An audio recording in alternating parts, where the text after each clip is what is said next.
This TV3 New Day. My guest is Dr. Agric Minister. He's the Deputy Minister for Agric. Doc, welcome. Thank you very much for your time. Grateful.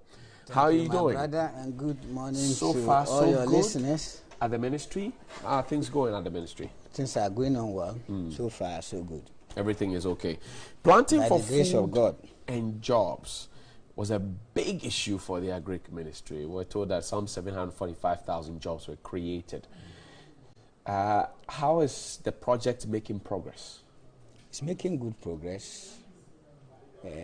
This year, we enrolled about 577,000 farmers, even though our target was 500,000 farmers. Last year, we enrolled over 200,000 farmers, and we are targeting about 1 million farmers for 2019. So it's making good progress. Right. Farmers are getting more access to seed and fertilizer. Okay. And then we are also stepping up our extension service delivery and e-agriculture, as well as linking farmers to markets, so that at the end of the day, the chain can be complete. And if the chain is complete, then our agriculture can be transformed. My so colleague, the planting for food and jobs is making very good progress. My senior colleague, Brighton Ananfo, did some reports from the north, I think Dafe Mabusa area. And he says that, well, your policy was that every farmer was going to get 15, packets or bags of fertilizer, but everybody got 3. That's the farmers. They were complaining. What is your side of the story? Well, that might have been an isolated problem, if that is the truth, because I haven't had that report yet in the office. But what we are doing is that we are targeting smallholders. Okay. Even if you are a large-scale farmer and you want to access the program, you have a limit. You cannot go beyond 10 acres. Smallholders, like how many acres? 10 acres. 10 acres? Yes, maximum of 10 acres. Okay. That is 2 hectares. Okay. Yes, so if you are able to access up to the 10 acres and you want to go beyond that, then you will have to go and get it at market prices. So everybody else within the 10-acre margin is getting it? Should get it. Okay. That is our target. Because if you are going to do a subsidy and you don't target and you spread it across, your funds might run out. Is the agric sector expanding? Is it growing? By the grace of God. If you look at the budgetary figures, the agric sector grew by 6.1% in 2017. So why is the price of food not reducing? If you want the price of food to reduce? Yes, but because inflation is around 9%. That tells you that prices automatically increase over time. Okay. And food cannot be an exception to this. Otherwise, the terms of trade will turn completely against the farmer. And if prices are reducing, whilst input costs remain the same or they are not reducing, then you end up getting the farmer at a disadvantage, and farmers will be discouraged from production. So that is why we are linking them up to the markets. Okay. So we have the national buffer stock system. We have linked the national buffer stock system to the free senior high school policy. So we want to make sure that farmers, when they produce at the end of the day, they don't run at huge losses. Because if they do, will be caught up in what the economists call the cobweb. You will go, they will produce, and there is a glut, prices are too low, and then farmers will require, investors will not invest in agriculture, there will be famine, prices will shoot up, then farmers will come in again, pump in money, and then we'll have another glut, and so we'll be going round. That's the danger we want to escape. You explained it beautifully, but for me, if you say the agric sector is expanding, and we're growing more, and we are harvesting more. So you think there should be reduction in food prices? That is not the case. We are talking about productivity. The bad roads that leads to the farming areas, to the markets? Are we blaming all this? Not necessarily. But you see, somebody explained somewhere that the reason why yam prices were too low. You see, you are talking about high prices. Somebody explained somewhere that the reason why yam prices are too low is because there are bad roads, and that is the former President, His Excellency John Dramani Mahama. Okay. And you are also complaining here that food prices are too high. He said that how long ago? Oh, he said that when he was on his campaign tour of the Eastern Corridor area. And he said when he was in his vehicle, people were running after him with yam and wanting him to buy. So he thinks that it's because the roads are bad. Yes, but I am saying that if you talk about these bad roads, if you talk about these bad roads, you should know that the bad roads are a structural problem. Honorable, if you would hasten slowly for me now. If you live in a farming community, I'm sure you have. I am. You will find that when you grow in a farm, and because you can't have access to take the goods to the market, you are forced to sell it in close proximity to your farm, which will make you sell it cheaper. Yes. As opposed to if you're able to harvest it and transport it to the farm, which is a distance away, you may be getting more. Yes. So what are you complaining about now? Are you complaining about high prices or low prices? I am complaining about the fact that the food is manufactured. I went to Sogakope the other time. I saw a lot of watermelon. I saw a lot of pawpaw around there. It's cheaper there, of course. But because of some of the bad roads, bringing it all the way to say, let me just tell you, I was also in Sogakope about a month ago. Okay. From Accra to Sogakope, I don't see any bad road. Yes, I have at least from Accra through. But Sogakope is not the only farming. Yes, no, you just mentioned Sogakope and you said the prices were low there. So I am saying that there may be another issue. Disputing the fact? No. I'm not disputing the fact because you use bad road. Let me ask my question. Please. I also know Sogakope. I want to please let me also land.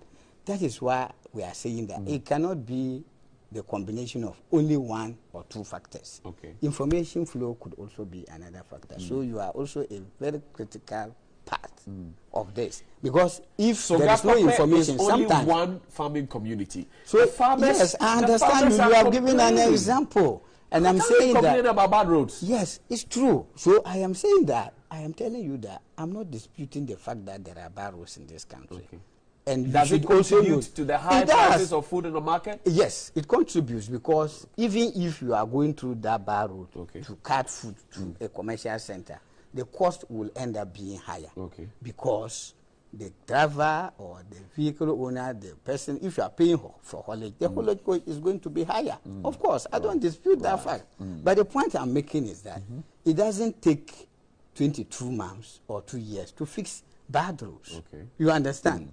We have to work on these roads over time. Okay. Feeder roads, highways, all those roads have to be fixed over time. But we cannot say that because there are bad roads, we will not embark on other activities like we are doing for the planting for food and jobs for our food production to step up. So we have to be tackling all these problems simultaneously. The plan to make the agric sector expand was in tandem with the one district, one factory. So you get the raw materials and you feed the factories and they grow. That's right. Now we're growing the farms. Yes. We are harvesting more. Yes.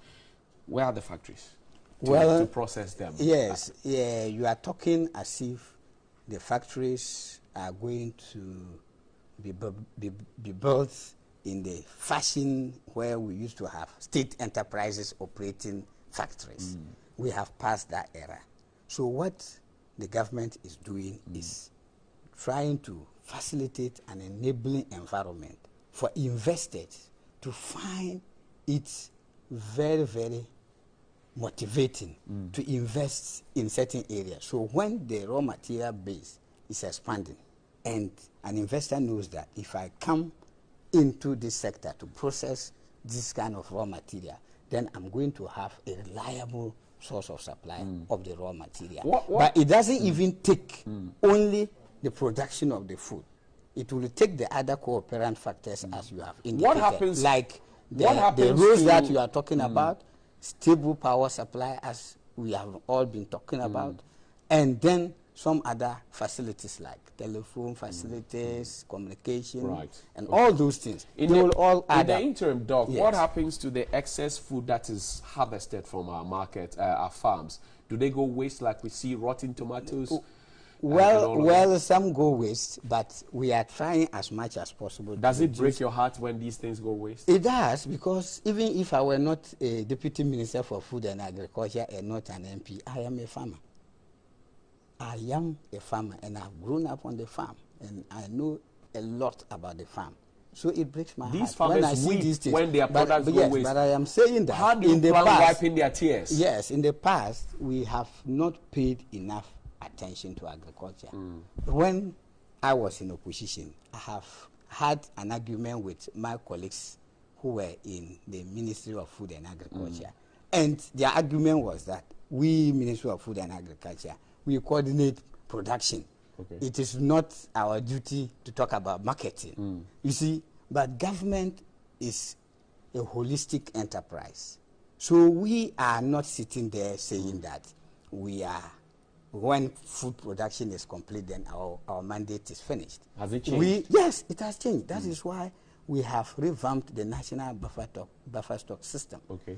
We have linked up production to marketing. Okay. That is why the NAFCO is on the Free Senior High School program, so that local production will be encouraged through marketing. So local rice is consumed by the Free Senior High School. Okay. Palm oil consumed by the Free Senior High School.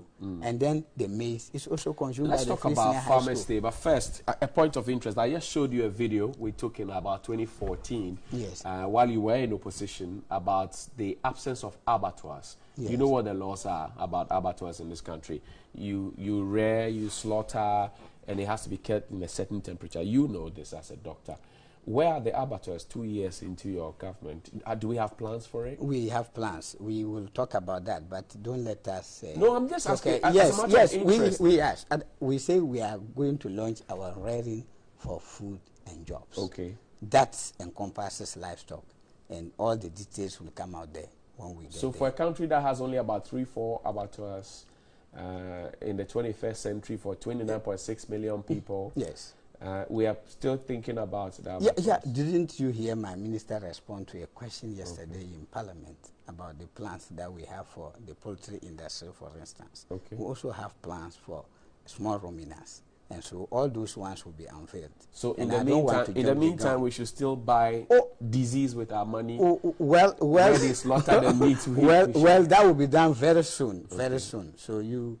Yes, the dangers of buying meat from I know the dangers. There are a lot of dangers around us, and so we just try as much as possible to, minimize them with time. So don't worry. It does appear to me that we make gains and we have a backward view to it.